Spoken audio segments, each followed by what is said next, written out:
जो हर वक्त मौके की ताड़ में रहते हैं। तो आपकी और मेरी जिम्मेदारी है कि हमसे कोई ऐसी भूल ना हो जाए कि हमारी संस्था पे किसी तरीके का कोई आक्षेप करे। तो मेरा व्यवहार, मेरा आचरण, इसमें इतनी शुद्धता हो कि स्वामी जी, आचार्य जी को अच्छा लगे कि ये हमारे कार्य करता है। तो ये तो है, एक फीलिंग है, ये कोई जबरदस्ती नहीं बना सकते। दूसरी चीज, जिम्मेदारी दी नहीं जाती, जिम्मेदारी लेनी होती। ऐसा कोई दिन नहीं आएगा जिस दिन ऊपर से आकाशवाणी होगी कि आज तू अलाउड है जिम्मेदारी लेने को। जिम्मेदारी दी नहीं जाती, जिम्मेदारी लेनी होती। आप में से कितने लोगों ने सरदार भगत सिंह जी का नाम सुना है? सरदार भगत सिंह जी को फांसी की सजा कौन सी उम्र में हो गई थी? 23 साल की उम्र में। 23 साल के लड़के को क्या जल्दी हो रही थी जी भारत को आजाद कराने की? क्या कमी थी उनके घर में जो उनको ये झंझटों में पड़ने की जरूरत थी? बाकी भी तो कई थे जो आराम आराम से आजादी की लड़ाई में लगे हुए थे। इनको 23 साल में क्या जल्दी है? कोई घर में कोई किसी चीज की कमी थी क्या? क्यों बड़े अंग्रेजों के पीछे इतनी कम उम्र में फांसी की सजा क्यों स्वीकार की? इनको ये जिम्मेदारी कोई डेजिग्नेशन मिला था क्या मैनेजर फ्रीडम का? वो महाराज, जिम्मेदारी दी नहीं जाती, जिम्मेदारी लेनी होती है। तो जिम्मेदारी लेनी होती है। नंबर 3, अब इस पर मैं चाहूंगा आपको थोड़ा चिंतन करें। अक्सर आप देखोगे जब भी हम जिम्मेदारी की बात करते हैं तो हम अक्सर बात पता किसी करते हैं? पास्ट टेंस की। पास्ट टेंस मतलब जो हो चुका है उसकी जिम्मेदारी किसकी? किसकी? जैसे आज भी मैं देखता हूं भारतवर्ष में कई लोग हैं जो कहते हैं कि अगर भारत के पहले प्रधानमंत्री सरदार वल्लभ भाई पटेल होते तो आज भारत देश कुछ और होता। अब मुझे इसके बारे में जानकारी नहीं है होता कि नहीं होता, क्योंकि अब वो तो हो चुका है। तो मैं अक्सर लोगों से निवेदन करता हूं जो हो चुका है अब उसकी ना निंदा भी मत करो, उसकी स्तुति भी मत करो, उसकी प्रशंसा भी ना करो, उसकी निशंसा भी ना करो। अब ये करो कि अब आगे क्या करना है ये बताओ। क्योंकि अब तो पटेल साहब भी निकल गए, नेहरू साहब भी निकल गए। अब अगला बताओ, मोदी जी दोबारा बनाओगे या कोई और लाओगे? वो देख लो आपने क्या करना है। अब पिछले के गाने मत गाते रहो, तो होना था वो। जैसे आप लोग देखिए, ये बात अच्छी है कि हमें अपनी सभ्यता पे, अपनी संस्कृति पर स्वाभिमान होना चाहिए, हमें उस पर गौरव होना चाहिए। लेकिन उसके साथ हमारी एक जिम्मेदारी है कि अब हम पुनः उसी गौरव को पुनः स्थापित करें। खाली पिछलों के ही गाने गा गा के अपनी पीठ नहीं धबधबा दे रही। जैसे कई लोग कहते हैं भारत नदियों का देश है, इसमें तुम्हारा क्या योगदान है भाई? नदियां थी, तुम थोड़ी लाए, वो तो भागीरथ जी लाए थे नदी। अब आप उसी पर मतलब आप लगे रहोगे जी कि भारत नदियों का देश है। कोसी नदी हर साल लाखों लोग ले जाती है, इसमें आपका क्या कीर्तिमान है? तो आप एक काम करो, अब आगे की भी बात करो, खाली पिछले की नहीं। और यही कारण है मुझे पतंजलि के साथ इतना जुड़ाव महसूस होता है, क्योंकि हम अपनी जो विरासत और संस्कृति है उसको दोबारा से पुनर्स्थापित करके आगे और गौरव की तरफ बढ़ रहे हैं। हम खाली पिछली बात नहीं कर रहे कि पीछे ये था, पीछे वो था। अब हम आयुर्वेदा को दोबारा से उसकी जो उचित जगह है वहां तक पहुंचा दिया है।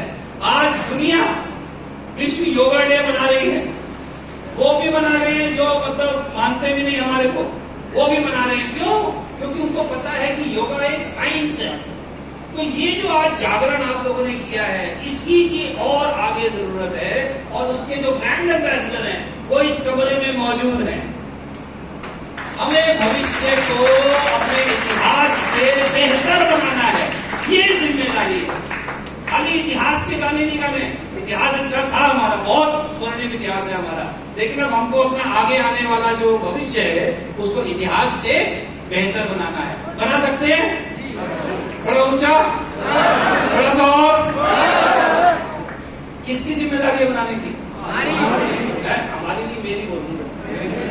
हमारी में ना फिर इधर उधर हो जाता है। भारत को दोबारा से गरिमापूर्ण वैभवशाली बनाने की जिम्मेदारी किसकी? किसकी? कौन करेगा?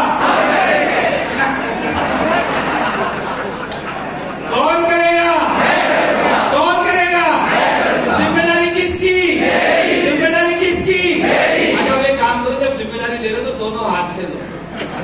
ये बात सुनी। तो आपकी बात जब आप करोगे इसको तो ऐसे करना है। जिम्मेदारी किसकी? कौन करेगा? कौन करेगा? कौन करेगा? जिम्मेदारी किसकी? किसकी? किसकी? कोई परेशानी? कोई परेशानी? कोई बहाना? कोई बहाना? वेरी गुड, ताकि बजाओ जी एक दूसरे की।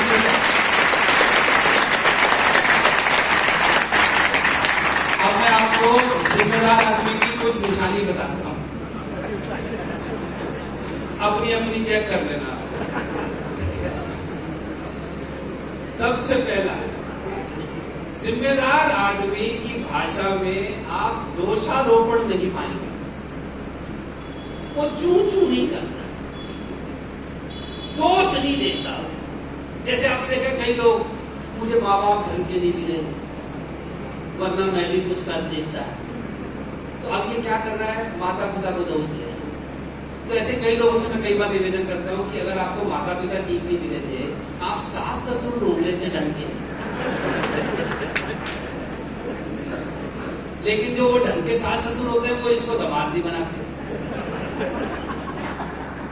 तो इसका दोषारोपण चालू है।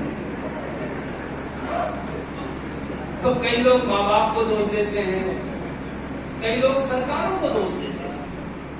मोदी ने कहा था अच्छे दिन, मोदी ने कहा था अच्छे दिन। तो कई बार लोगों से कहता हूँ, मोदी जी ने ये थोड़ी कहा था कि तुम्हारे आएंगे।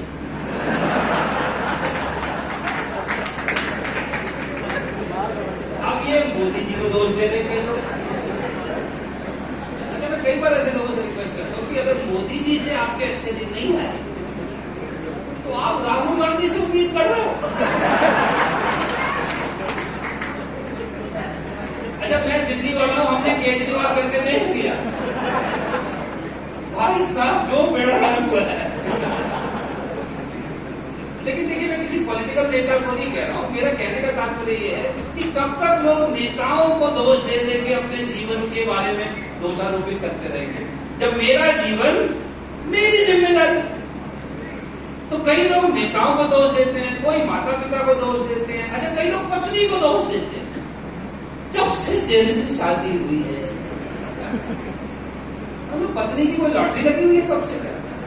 उनकी भी तो तेरे से ही हुई है।